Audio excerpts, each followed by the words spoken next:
Vamos lá.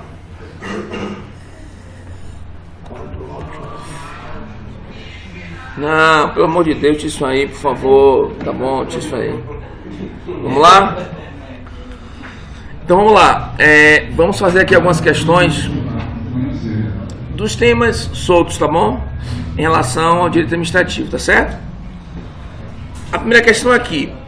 Compete ao administrador público buscar exercer sua atividade pautando-se não apenas pela distinção entre o legal e o ilegal, o conveniente e o inconveniente, mas também entre o honesto e o desonesto.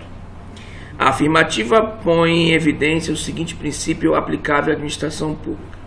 Pessoal, quando o texto diz entre o honesto e o desonesto, critérios de honestidade, de desonestidade, critérios de boa-fé, critérios de conduta proba e irrepreensível, me faz menção ao artigo 37, sim ou não? Sim. E aqui eu tenho diretamente o critério de um dos princípios do 37, considerando o critério aqui meramente vinculado à honestidade e desonestidade. Aqui eu tenho o princípio da... Tá claro, pessoal? O princípio da moralidade administrativa. Por favor, não esquece para a prova. Quando se fala em moralidade administrativa, para vocês, é aquela moralidade que não aflora a ideia do conceito subjetivo. Não vai se operacionar aqui o que você entende ser moral subjetivamente. Não é o seu conceito subjetivo de moral. Aqui eu tenho um conceito objetivo de moralidade. A moralidade aqui é aquela entabulada no artigo 37, conhecida na tua prova como moralidade administrativa. Tá claro? No 37, por gentileza, 2 critérios podem ser apresentados para vocês na prova. Um critério objetivo, em que ele vai te perguntar tão somente o nome dos princípios. Ou um critério mais específico, em que ele vai pegar um dos princípios e de forma específica vai querer saber de vocês, por exemplo, as questões de como se apresenta um princípio. E aqui, por gentileza, não esquece do LIMP. Legalidade, pessoalidade, moralidade, publicidade e eficiência. Tá claro, pessoal? Por favor. Responde aí.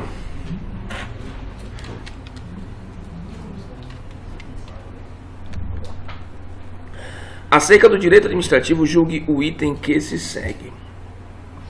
Considerando os princípios constitucionais explícitos da administração pública, o STF estendeu a vedação da prática do nepotismo às sociedades de economia mista, embora elas sejam pessoas jurídicas de direito privado.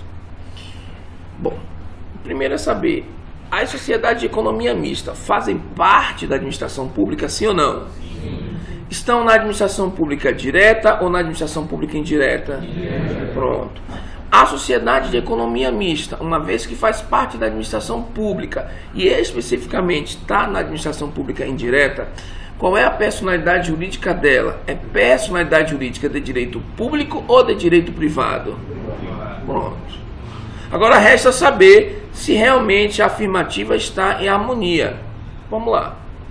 Nepotismo. Eu tenho uma súmula vinculante que vai falar exatamente sobre o nepotismo. O nepotismo é justamente aquele fenômeno que ocasiona um vício naquele agente que é nomeado para determinado cargo. Em razão, principalmente, do desrespeito ao princípio da impessoalidade. E aqui nós temos aqui que acentuar que os cargos de direção, chefia e assessoramento são cargos de natureza administrativa. Logo, quem for, por exemplo, nomeado para um cargo de direção, chefia e de assessoramento, necessariamente o agente que vai nomear tem que respeitar o critério da impessoalidade, sob pena de, se não respeitar, praticar o nepotismo. Por outro lado, a ideia da prática do nepotismo não vai alcançar os cargos que são considerados como cargos de natureza política, porque os cargos de natureza política são cargos de critério discricionário, onde eu vou ter uma livre nomeação e uma livre exoneração sendo apresentada para qualquer pessoa. Logo, os cargos de natureza política não afrontam, em tese, o princípio da impessoalidade. Está claro? Por que é que o Supremo estendeu a vedação para a sociedade de economia mista? Porque a sociedade de economia mista também faz parte da administração pública. Está claro, pessoal? Logo, a questão é verdadeira. Observem que a extensão dada em razão da disposição do 37 é para toda a administração pública. A redação não fala que os princípios da legalidade, da impessoalidade, da moralidade, da publicidade e da eficiência não serão obrigatoriamente observados somente na administração pública direta, mas também na administração pública indireta. Então, a prática do nepotismo, em tese, vai se aplicar a toda a administração pública, ou seja, tanto na direta quanto na indireta. Tá claro, pessoal? Essa é a súmula que vai falar do nepotismo. Depois os senhores têm que ler súmula vinculante número 13. E é justamente aqui que ele vai falar da natureza dos cargos, os cargos de direção, de chefia e de assessoramento, que são cargos de natureza administrativa. Então, esses cargos de natureza administrativa devem necessariamente respeitar o princípio da impessoalidade, sob pena de prática do nepotismo. Tá claro? E aí só aquela ressalva, por gentileza. A prática do nepotismo não vai alcançar, em razão da afronta da impessoalidade, se os cargos forem cargos de natureza política. E aqui estamos diante da ideia dos agentes políticos, mais especificamente os auxiliares imediatos do chefe do executivo. Ora, entendam, ministros de Estado e secretários de Estado. Aqui eu não vou falar da aplicação do nepotismo. Por outro lado, há uma grande observação a ser feita. Os membros do Tribunal de Contas, como eu havia falado para vocês na outra aula, e também os conselheiros dos tribunais de contas, esses cargos têm natureza administrativa.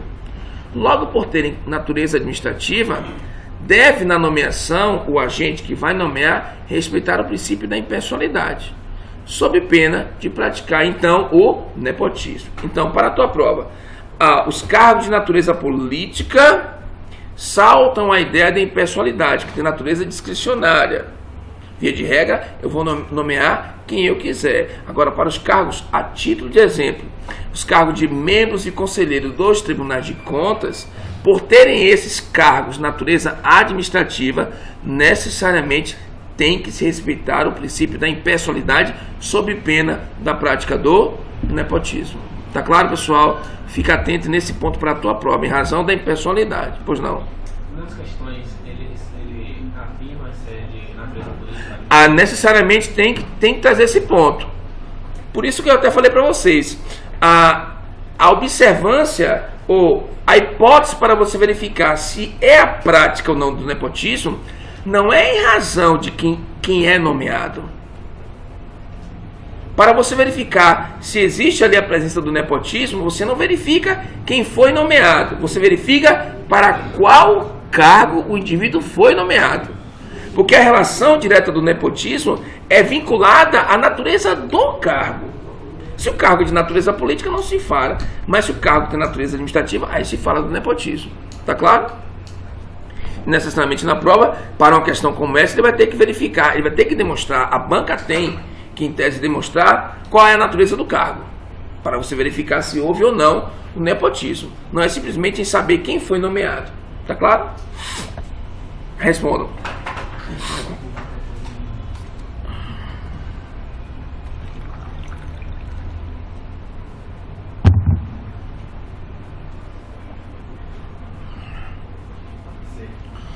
A redação diz: a administração pública pode anular e revogar os seus próprios atos sem precisar recorrer ao Poder Judiciário.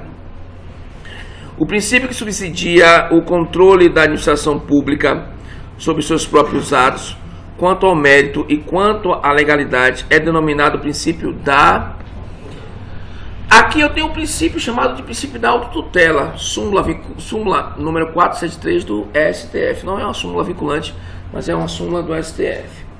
A redação da súmula vai dizer exatamente isso, que a administração pública tem esse poder interno, autotutela, autoproteção, em que ela pode, se um ato é ilegal, ela vai anular. Se um ato não é ilegal, ela pode revogar. Não esquece, em uma anulação, o efeito dessa anulação é um efeito para trás, efeito retroativo. Então, ato ilegal, via de regra, anula-se. A anulação é retroativa, o efeito ex tunc, tá claro? Efeito para trás, efeito retroativo. Por outro lado, se eu não tenho um ato ilegal, o ato é perfeito e acabado, todavia não é mais conveniente nem oportuno para a administração, eu não vou falar em um ato de anulação, eu vou falar em um ato de revogação. A administração, ponderando o que é conveniente e oportuno, vai revogar o ato. E quando a administração revoga um ato sobre a balança da conveniência e oportunidade, a revogação não gera efeitos para trás, gera efeitos para frente. Logo, o efeito trazido pela revogação é um efeito não retroativo. Efeito ex nunc, é dali para frente. Tá claro, pessoal? Súmula 473 do STF, princípio da autotutela. E por gentileza, em razão do critério da revogação, eu tenho um critério interno. É a administração quem vai verificar o que é conveniente ou não. Eu chamo isso de mérito administrativo. Para a tua prova, se eventualmente trouxesse uma questão que falar para você que o mérito administrativo pode ser atacado pelo Poder Judiciário, a verdade não é essa. Se tratar do mérito, efetivamente do mérito, não cabe a qualquer controle pelo Poder Judiciário, se efetivamente for mérito, ok? Para mais uma.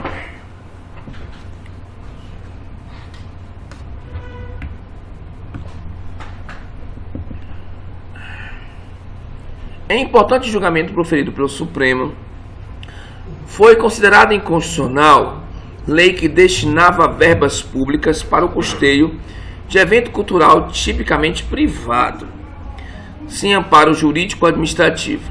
Assim, entendeu a Corte Suprema tratar-se de favorecimento a segmento social determinado, incompatível com o interesse público e com princípios que norteiam a atuação administrativa, especificamente o princípio da... Observe que a redação diz: foi considerada inconstitucional lei que destinada a verbas públicas para o custeio de evento cultural tipicamente privado. Então criou-se uma lei direcionada para alguém. Não foi algo abstrato e genérico, foi algo específico e direcionado. Se eu tenho algo específico e direcionado, eu estou ferindo que princípio, meu povo? Tá claro? O ato não tem que ser pessoal. A regra é a impessoalidade. E todo ato de impessoalidade não pode ter direcionamento específico. O ato é genérico e impessoal. E não se esquece da impessoalidade. Eu tenho como desdobramentos o critério da igualdade, ou seja, isonomia, e o critério da finalidade. Tá claro, pessoal?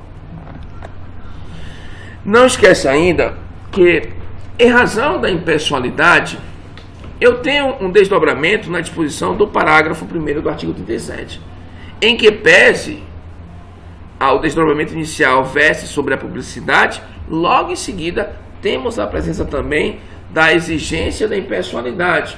Quando a redação fala o seguinte: deverá conter caráter educativo, informativo e de orientação social.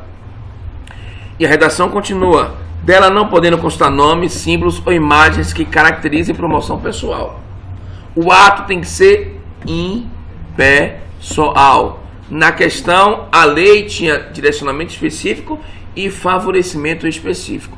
Logo, essa lei estava ferindo a impessoalidade. Tá claro?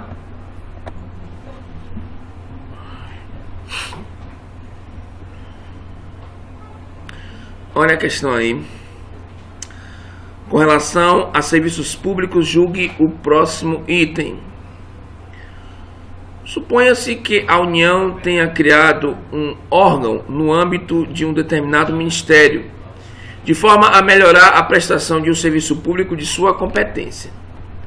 Nesse caso, tem-se uma hipótese de descentralização do serviço público.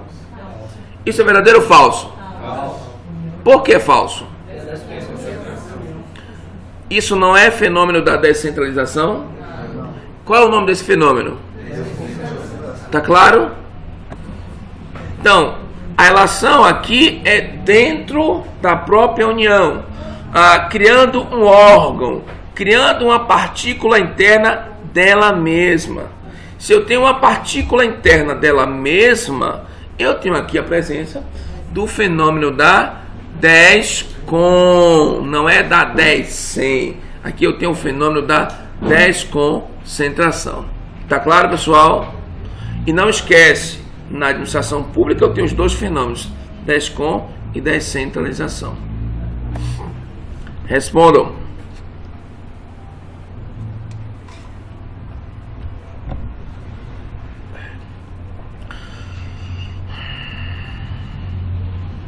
Considere os seguintes atos e condutas relativas à atividade estatal. Avocação de uma competência do subordinado pelo superior hierárquico, distribuição interna de competências no interior de uma mesma pessoa jurídica, distribuição de competências de uma pessoa jurídica para outra pessoa física ou jurídica. Ele deu 3 alternativas. E agora ele faz a pergunta: ocorre a denominada descentralização administrativa no ato ou conduta descrita no item. Qual seria aqui o item, meu povo?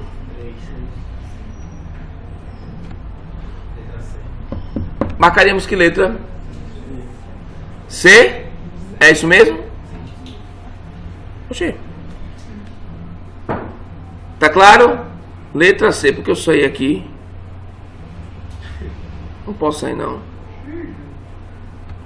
Ok? Letra C. Somente a terceira realmente. Na primeira, a avocação de competência do subordinado pelo superior hierárquico está dentro do fenômeno da desconcentração. E aqui mais especificamente relativo ao poder hierárquico. Distribuição interna de competência não é o fenômeno da descem, é da descon. Então somente na hipótese 3. Distribuição de competências de uma pessoa jurídica para outra pessoa física ou jurídica. E eu estou falando isso porque nós temos aqui, além das questões de distribuição para uma outra pessoa jurídica nova, eu tenho o fenômeno, por exemplo, das concessões, das permissões e autorizações de serviços públicos. Ok? Vamos para mais uma.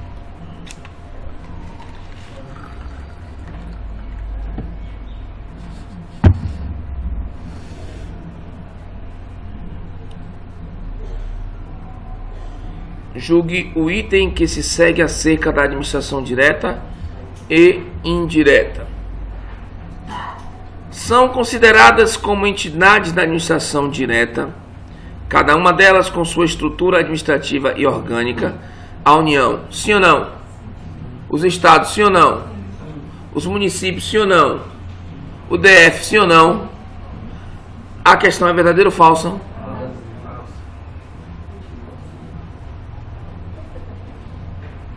Genericamente, ele utilizou o critério lá em cima, genericamente. Quando ele colocar administração direta e indireta, entendo a própria administração pública como um todo. Tá claro? É complexo, às vezes, entender o que a banca quer falar, sim ou não? Como a gente viu o exemplo daquela outra questão, acerca da seleção pública, que a banca adotou como critério de concurso público. Tá claro? Ok, pessoal? Usando o critério mais amplo, é isso que eu quis dizer. Tá bom? Não esquece aqui desse cronograma que eu falei para vocês. Se a gente consegue, eventualmente, entender essa estrutura e fazê-la no dia da prova, a gente potencializa as questões de acertar uma questão de organização da administração pública. Esse aqui seria um esqueleto básico. Eu sei que é um esqueleto básico, mas que ajuda, com certeza que ajuda. Se a gente consegue fazer a divisão, a gente consegue realmente enxergar um pouco dessa estrutura e potencialmente, em tese, ter questões positivas na prova. Tá bom? Para mais uma, bora.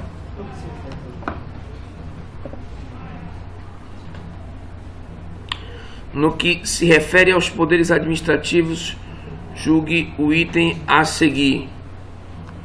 A delegação deriva do poder hierárquico.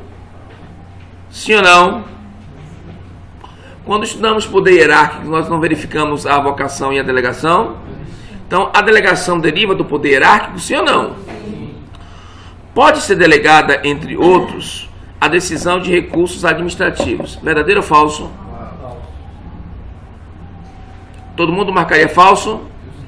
Entenda, decisão de recursos administrativos é o mesmo que decisão em recurso hierárquico. E nós falamos das 3 exceções, sim ou não? Tá claro? As 3 exceções, não esquece, por favor. Quais as 3 exceções em razão do poder hierárquico que não podem, porventura, serem delegadas? Existem 3 exceções, ou seja, existem 3 competências que não podem ser delegadas. As competências consideradas competências exclusivas, as competências de decisão em recurso hierárquico e as edições de atos normativos. Falei das 3 exceções, sim ou não? A questão aqui está dizendo que pode ser delegada a decisão de recurso administrativo. Isso é falso. Tá claro? Pois não? Não é a questão anterior. Na noite. Sim. Essa?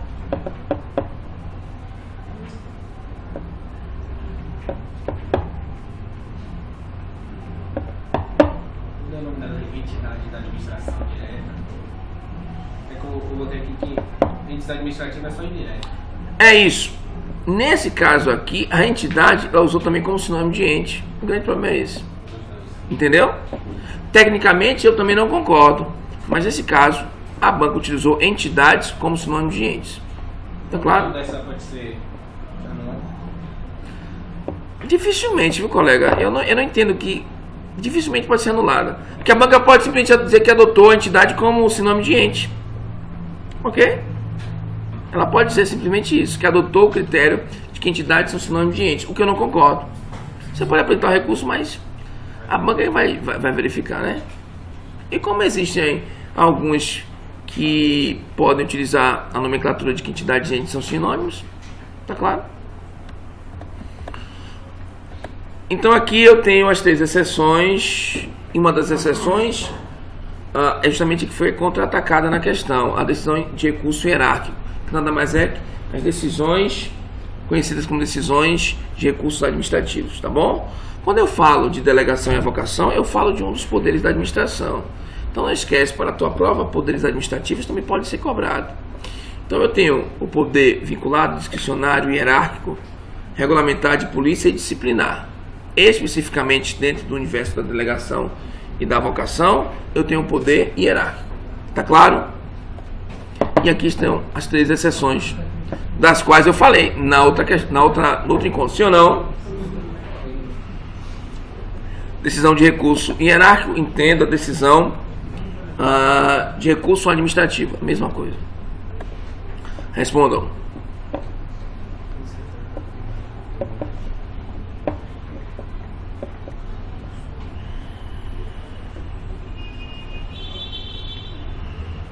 No que se refere a poderes administrativos, julgue o item a seguir. O poder regulamentar possui, em regra, natureza derivada ou secundária, ou seja, somente pode dispor em conformidade com a lei, sendo formalizado por meio de decretos e regulamentos. Verdadeiro ou falso? Marcaremos verdadeiro ou falso? O poder regulamentar possui em regra natureza derivada ou secundária, ou seja, somente pode dispor em conformidade com a lei. Sim ou não? Claro. Deriva. É somente ali que pegou. Cadê? Mas é isso mesmo. Ele não pode criar aquilo que não tinha lei antes. Tá claro?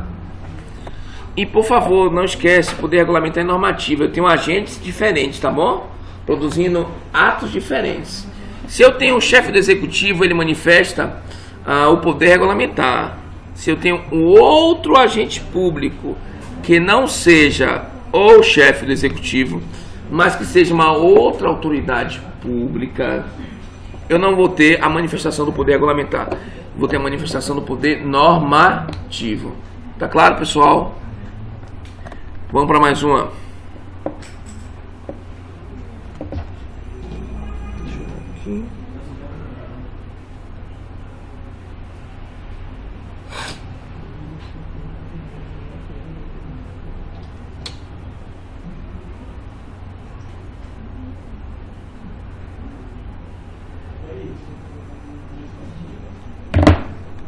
O prefeito de determinado município concedeu licença por motivo de doença em pessoa da família a servidor público municipal já falecido.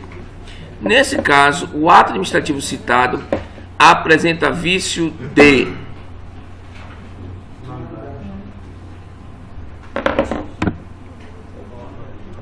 marcaremos que questão, que letra, que valendo 1.4 para a prova de vocês. Marcaremos que letra?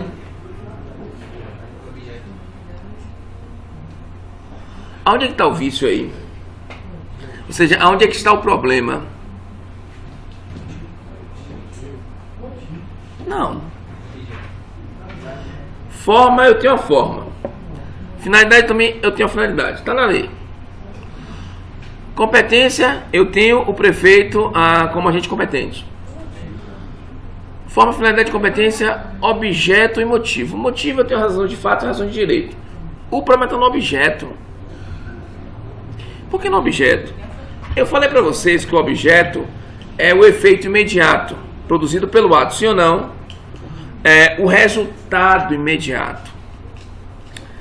Da concessão, o resultado é a possibilidade de alguém receber um benefício, sim ou não? Sim ou não? Mas quem vai receber o benefício é um morto. Aonde é que está o vício? No objeto. Porque eu preciso ter um objeto determinado, um objeto possível. Esse objeto, ou seja, o resultado desse ato, o resultado produzido por esse ato, é um resultado possível? Não. Porque o sujeito já é falecido. O efeito imediato não será imediato, porque eu não tenho quem receber. Porque quem em tese deveria receber está morto. Tá claro, pessoal? Então o vício está no objeto. O objeto precisa ser lícito, possível, determinado. O grande problema não é possível a concessão desse benefício para um morto. Tá claro, pessoal? Aonde se encontra o vício? Todo ato administrativo produz um resultado, produz um efeito. O efeito tem que ser um efeito possível.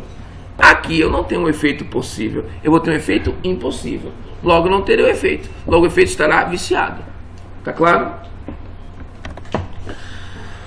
O grande problema está aqui no objeto. Não esquece, por favor, os requisitos do ato administrativo ou elementos, forma, finalidade, competência, objeto e motivo. No objeto eu tenho o resultado imediato, o efeito causado. Esse resultado precisa ser determinado, precisa ser possível. No caso em tela, não era possível a concessão para fins do benefício alcançar o morto. Próximo.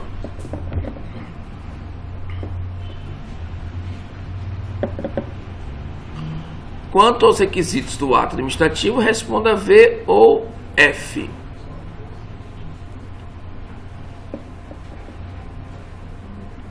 A forma é um elemento vinculado do ato administrativo, sim ou não? Sim ou não? Decorrente do princípio da solenidade, sim ou não? Lembra que eu falei a vocês? A forma decorre do princípio da solenidade. O ato administrativo é um ato solene, lembra?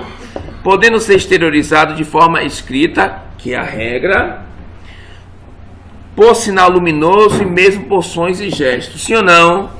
Aqui eu tenho uma forma não escrita. E eu falei para vocês, olhem, a forma, via de regra, é a forma escrita. Forma é o meio como o ato é exteriorizado. Em que pese termos a forma, como a regra sendo escrita, eu vou ter a forma não escrita. E aí eu falei os atos orais, os atos mímicos, os atos pictóricos, os atos eletromecânicos. E ainda falei sobre a possibilidade do silêncio administrativo. Mas que no Brasil a admissão do silêncio administrativo só é alcançado desde que haja previsão em lei. Se está previsto em lei, o silêncio administrativo é manifestação em razão do ato. Ok? Respondam.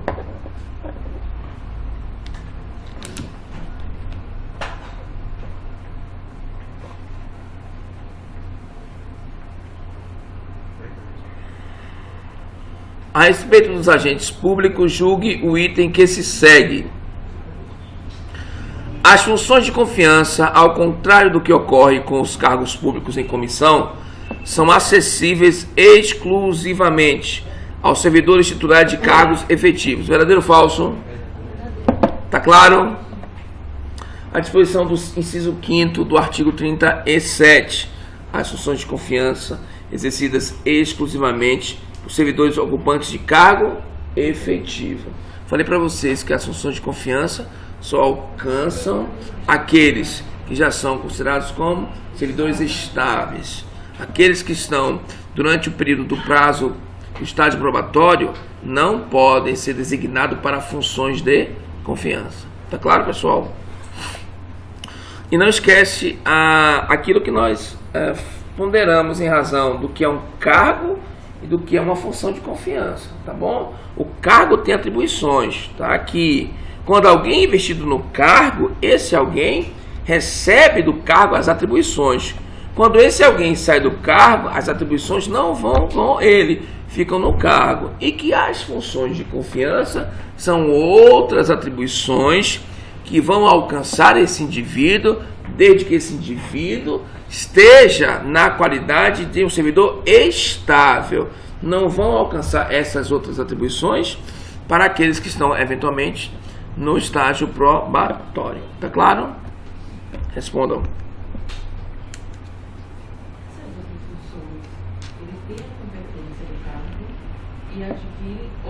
Outras, na verdade são outras atribuições, né? Justamente. Além daquelas que ele já tem. Já tem, com certeza.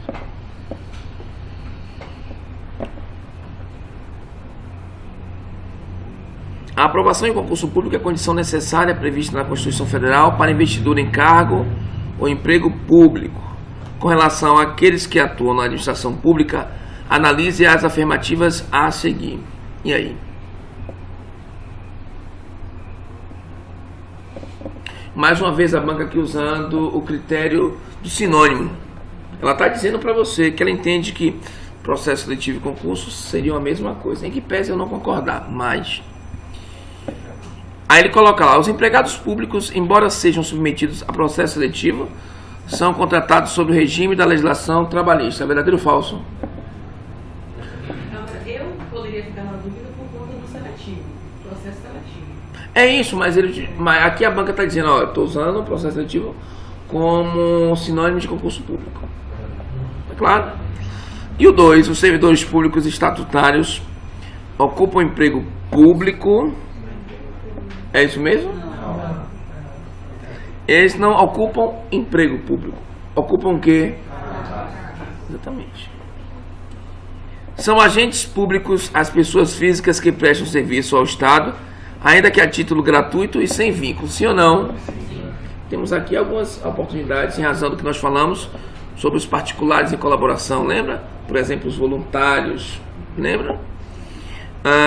E a quarta hipótese, os servidores públicos, após serem aprovados no estágio probatório, não podem ser demitidos a bem do serviço público. Podem ou não podem ser demitidos, pessoal? Claro. E aqui os servidores públicos tanto podem ser demitidos em razão de um processo judicial ou em razão de um processo administrativo. Tá claro? Marcaremos a letra B? Sim ou não? Só encerrando aqui, ó. Esse da foto aqui, ó. Sou eu, ó. Esse tá em pé, tá vendo? Na setinha aí. Dá pra ver? Dá pra ver não, né? Dá pra ver não? Quase que não dá pra ver, né? Quase que não dá, né? Aí na época que eu era cobrador de ônibus. Aqui eu rodava. Aqui é o carro que eu rodei em Caseira 11. Aqui é o 3757. Olha o código aqui, ó. 1409, tá vendo? Estação Pirajá, Caseira 11.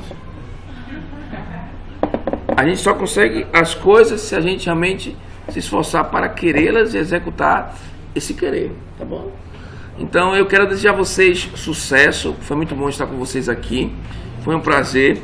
Garanto que eu aprendi muito mais do que vocês. Espero que os nossos encontros tenham sido produtivos. Desejo só de sucesso. E quero dizer que nenhum sacrifício que você possa fazer, ele deixará de ser recompensado, tá bom? Tudo aquilo que se faz no momento certo retornará com os benefícios devidos. E digo a vocês que muitos agora podem estar numa praia, no cinema, estão por algum motivo, mas vocês também estão aqui por algum motivo.